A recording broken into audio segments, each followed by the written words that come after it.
नमस्कार साथियों आप सभी का स्वागत है आपके अपने चैनल स्टडी विथ यूट्यूब पर। आज हम कर रहे हैं स्टैटिक जीके 15 मिनट शो की आज सेकंड क्लास। आज 15 मिनट शो में यानी लगभग 15 मिनट में लगभग 50% इंपोर्टेंट स्टैटिक जीके के करेंगे। तो चलिए करते हैं आज की क्लास शुरू मां सरस्वती के आशीर्वाद के साथ।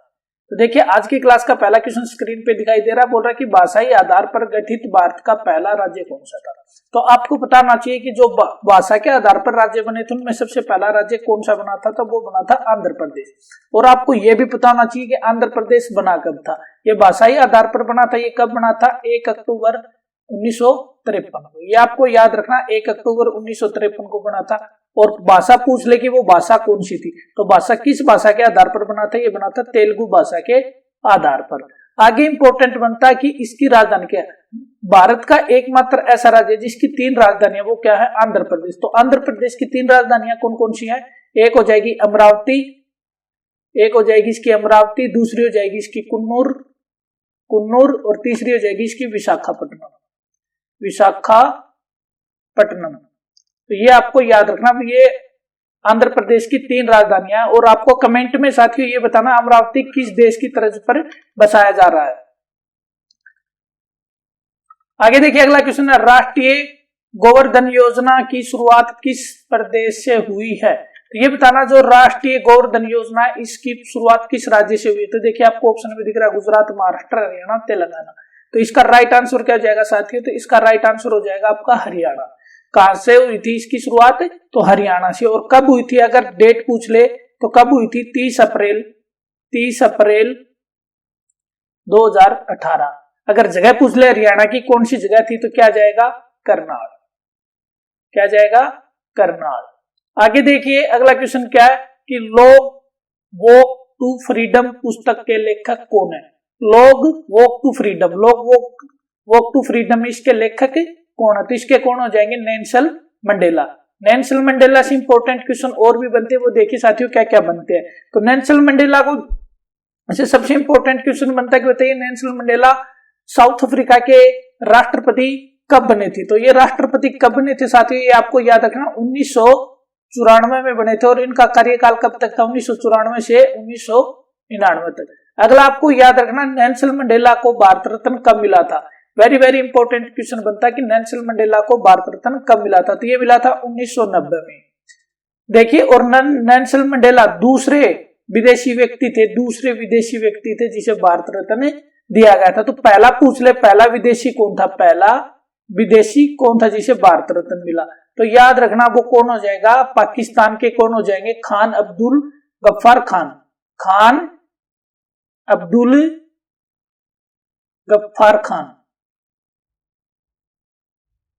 खान। ये आपको याद रखना। पहले कौन हो जाएंगे, पहले व्यक्ति कौन हो जाएंगे जो विदेशी थे और जिनको भारत रत्न मिला था। तो ये भारत रत्न मिलने वाले पहले व्यक्ति कौन थे, खान अब्दुल गफ्फार खान। और इनको कब मिला था, 1987 के अंदर मिला था। ये भी आपको अच्छे से ध्यान रखना साथियों। अगला क्वेश्चन है, हिरोशिमा पर पहला परमाणु बम कब गिराया गया था। तो देखिए हिरोशिमा पर परमाणु बम कब गिराया गया था। पहले तो आपको यह पता होना चाहिए कि हिरोशिमा किस देश का जगह है। तो ये किसकी हो जाएगी, जापान की है। तो हिरोशिमा देखिए जापान पर अमेरिका के द्वारा 2 परमाणु बम गिराए गए थे। तो दोनों के दोनों मैं बताता हूं उनके नाम क्या थे, पहला कौन सा गिराया गया था, दूसरा कौन सा। और ये भी आपको कभी नहीं भूलोगे कि पहले कौन सी जगह पर गिराया गया था। तो देखिए इसका इंपॉर्टेंट बनता है कि सबसे पहले हिरोशिमा पर जब गिराया गया तो वो डेट क्या थी, तो वो थी साथियों 6 अगस्त 1945। और दूसरा गिराया गया था वो क्या, कब गिराया गया था, 9 अगस्त 1945। यानी 3 दिन के गैप पर 2 परमाणु बम गिराए गए थे। तो देखिए पहला जो परमाणु बम था 6 अगस्त वाला, इसका नाम क्या था, तो इसका क्या नाम था साथियों, इसका नाम था लिटिल बॉय यानी छोटा लड़का। और जो दूसरा परमाणु बम गिराया गया था 9 अगस्त 1945 को, इसका क्या नाम था, तो इसका क्या नाम था, फैटमैन यानी मोटा आदमी, फैटमैन। ये भी आपको याद रखना है। और दूसरा जो गिराया गया था ये कहां पर गिराया गया था, तो दूसरा जो गिराया गया था ये कहां पर गिराया गया था, फैटमैन गिराया गया था, ये गिराया गया था नागासाकी पे। तो दूसरा कहां गिराया गया था, नागासाकी पे। अब देखिए आप कैसे याद रखोगे, पहला कहां गिराया गया था, दूसरा कहां गिराया। जब भी किसी देश के ऊपर अटैक किया जाता साथियों, जब भी किसी देश के ऊपर अटैक किया जाता, सबसे पहले उसकी सीमा पर अटैक किया जाता। सीमा पर अटैक करके ना हम कहाँ घुसते हैं, उस देश के अंदर। तो ऐसे ही आप याद रख सकते हो, सीमा से क्या याद रख सकते हो, हिरोशिमा। यानी इसके बॉर्डर पर सबसे पहले अटैक होगा, जब भी उसके देश के अंदर अटैक होगा। तो सीमा से याद क्या रखोगे, पहला कहां गिराया गया था, हिरोशिमा पर। अब देखिए इससे इंपॉर्टेंट क्वेश्चन और क्या बन सकते हैं। तो सबसे पहले आपको ये याद रखना, परमाणु जो बम है इसका परीक्षण सर्वप्रथम कब किया गया था। तो परमाणु बम का सर्वप्रथम परीक्षण कब किया गया था, ये आपको याद रखना साथियों। सर्वप्रथम परीक्षण किया गया था 1945 के अंदर ही। 1945 अगर डेट पूछ ले तो क्या जाएगी साथियों, इसकी हो जाएगी 16 जुलाई। 16 जुलाई 1945 को सर्वप्रथम परीक्षण किया गया था परमाणु बम का। फिर आता कि भारत ने परमाणु बम का परीक्षण कब किया। जब भारत का नंबर आ जाए, भारत से पूछ ले कि भारत का परमाणु बम परीक्षण कब किया गया था, तो भारत का किया गया था साथियों 18 मई 1974 के अंदर। पूछ ले कहां किया गया था, तो पोखरण में। पोखरण, और पोखरण आपको पता कहां पर है, ये राजस्थान में। ये आपको अच्छे से याद रखना है। अगला क्वेश्चन देखिए, लोकसभा का चुनाव लड़ने के लिए प्रत्याशी की न्यूनतम आयु कितनी होनी चाहिए। तो लोकसभा का चुनाव लड़ने के लिए कितनी होनी चाहिए, तो साथियों 25 वर्ष होनी चाहिए। अगर राज्यसभा का आ जाए, राज्यसभा, तो राज्यसभा के लिए कितनी होनी चाहिए साथियों, 30 वर्ष। अब इंपॉर्टेंट क्वेश्चन बनता है कि लोकसभा का वर्णन संविधान के किस अनुच्छेद में किया गया। तो अनुच्छेद पूछ ले कि अनुच्छेद किस में किया गया, तो अनुच्छेद 81 के अंदर संविधान में लोकसभा का वर्णन किया गया है। आगे देखिए, जब बर्फ को 0 डिग्री से 10 डिग्री सेंटीग्रेड तक गर्म किया जाता है तो जल का आयतन, तो जल का आयतन क्या होगा। तो देखिए जल का आयतन क्या होता है, 4 डिग्री सेंटीग्रेड पर जल का सबसे अधिक घनत्व होता है। तो देखिए 0 से 4 जाएगा तो क्या होगा, पहले 0 से 4 जाएगा तो पहले बढ़ेगा, क्या होगा, पहले बढ़ेगा। और 4 से 10 जाएगा तो क्या हो जाएगा, वापिस घटेगा। तो देखिए पहले बढ़ेगा फिर कम होगा। तो ये किस में है, ऑप्शन बी में। अगला क्वेश्चन देखिए, यदि एक घटिया वस्तु की कीमत गिर जाती है तो उसकी मांग।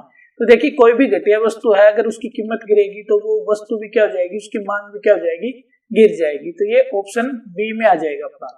अगला देखिए, मुगल बादशाह बाबर की मृत्यु कहाँ हुई थी। तो देखिए मुगल बादशाह यानी बाबर की मृत्यु कहाँ थी। तो बाबर से आपको याद रखना है कि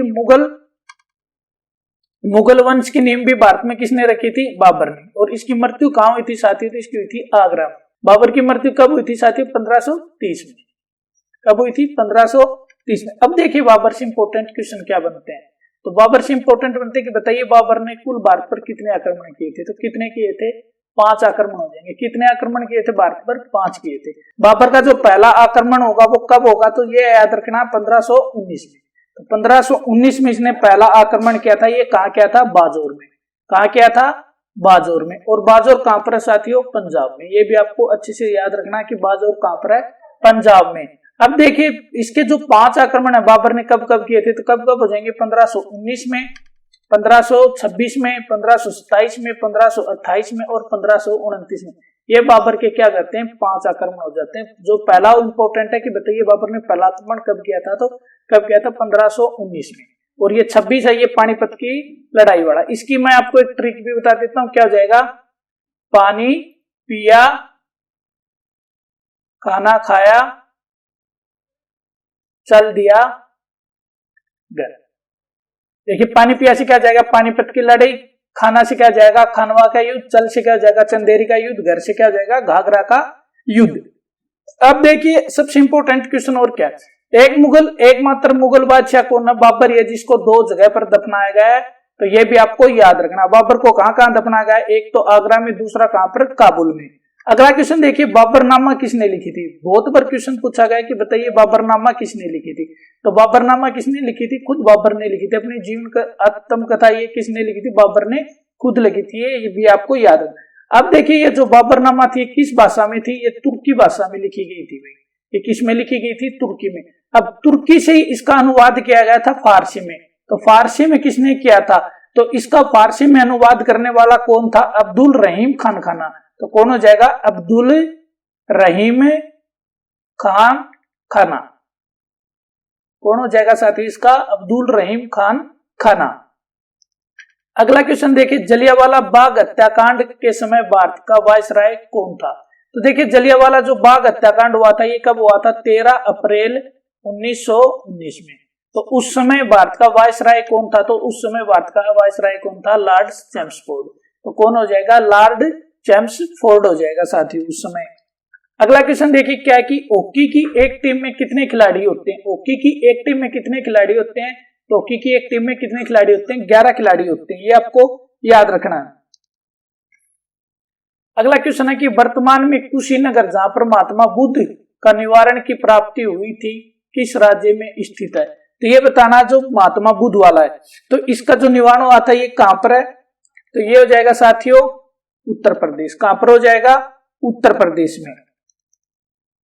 अगला देखिए, 1857 के विद्रोह के दौरान भारत का गवर्नर जनरल कौन था? तो 1857 के समय भारत का जो गवर्नर जनरल था वो कौन था? तो वो होंगे लॉर्ड कैनिंग। तो लॉर्ड कैनिंग क्या हो जाएंगे? 1857 की क्रांति हुई थी जब हो जाएगा। तो अब 1857 की क्रांति से आपको याद रखना, जो 1857 की क्रांति थी तो ये इसकी शुरुआत कहां से हुई थी? तो इसकी शुरुआत कहां से हुई थी? मेरठ से। आप पूछ ले 1857 की क्रांति का पहला शहीद कौन था? तो मंगल पांडे। कौन हो जाएगा पहला शहीद? मंगल पांडे। मंगल पांडे को कब फांसी हुई थी ये भी आपको याद रखना साथियों, ये हुई थी 8 अप्रैल 1857 को। अगला क्वेश्चन देखिए साथियों क्या है? अगला क्वेश्चन है कि बुद्ध किस वंश से संबंधित थे? बुद्ध बताना जो गौतम बुद्ध है किस वंश से संबंधित थे? ये शाक्य वंश से संबंधित थे। तो इसका राइट आंसर हो जाएगा ऑप्शन सी। अब देखिए गौतम बुद्ध का आपको जन्म भी पता होना चाहिए कि इनका जन्म कब हुआ था। इनका जन्म हुआ था 563 BC में। अगर इनकी मृत्यु पूछे इनकी मृत्यु कब हुई थी? तो इनकी मृत्यु हुई थी 483 BC में। कब हुई थी साथियों? 483 BC में। आगे देखिए, हरारे किस देश की राजधानी है? तो हमें हरारे बतानी है किसकी राजधानी है। हरारे किस देश की है? जिम्बाब्वे की। Option B. अब देखिए न्यूजीलैंड की राजधानी क्या हो जाएगी साथियों? न्यूजीलैंड की राजधानी क्या हो जाएगी? वेलिंगटन। क्या हो जाएगी? वेलिंगटन। तो ये हो जाएगी साथियों न्यूजीलैंड की। नाइजीरिया की राजधानी क्या होगी? अबूजा। अबूजा। तो नाइजीरिया की राजधानी क्या हो जाएगी? अबूजा। और नामीबिया की पूछ ले, नामीबिया की पूछ ले तो क्या हो जाएगी? बिंदोएक। बिंदोएक ये इसकी राजधानी हो जाएगी। अगला क्वेश्चन देखिए, अगला क्वेश्चन क्या है? भारत की जनसंख्या में ऋणात्मक वृद्धि दर किस दशक में दर्ज की गई थी? तो ये बताना जो ऋणात्मक किस दशक में दर्ज की गई थी। तो ये किस में की गई थी? 1911 से 1921 के अंदर। और पूछ ले कि कितनी थी तो इसकी ऋणात्मक कितनी हो जाएगी? -0.31% हो जाएगी साथियों। कितनी हो जाएगी? -0.31%। अगर सबसे अधिक की पूछ ले, सबसे अधिक वृद्धि किस दशक में हुई थी? तो वृद्धि पूछ ले किस में सबसे अधिक वृद्धि हुई थी? तो वो किस में हुई थी? 1971 से 81 के अंदर सबसे अधिक। अगला क्वेश्चन देखिए कि विशेष आर्थिक सहज क्षेत्र की अवधारणा सर्वप्रथम कहां से शुरू की गई थी? तो कहां से की गई थी? सहज अवधारणा की सर्वप्रथम शुरुआत कहां से की गई थी? चीन से की गई थी। अगर पूछ ले कब की गई थी? तो सन 2000 के अंदर ये शुरुआत की गई थी। अगला देखिए, निम्न में से कौन सी रबी की फसल नहीं है? रबी की फसल कौन सी होती है साथियों? जो सर्दी के अंदर बोई जाती है। तो रबी की फसल कौन सी नहीं बोई जाती? चावल सर्दी के अंदर नहीं बोया जाता। गेहूं, जो चना, ये क्या है? सारी रबी की फसल है। तो चावल क्या जाएगा इस क्वेश्चन का राइट आंसर। तो ये आ गई साथियों आज की हमारी स्टैटिक जीके 15 मिनट शो की लास्ट स्लाइड। थैंक यू के साथ उम्मीद है कि आज की क्लास में आपने बहुत कुछ अच्छा सीखने को मिला। अगर साथियों क्लास अच्छी लगे तो क्लास को लाइक और शेयर जरूर कर दे, साथ में कमेंट जरूर करें, बताएं आपको किसी भी तरह की प्रॉब्लम आती तो फीडबैक दें। और अभी तक आपने चैनल सब्सक्राइब नहीं किया तो चैनल को जरूर सब्सक्राइब कर लें।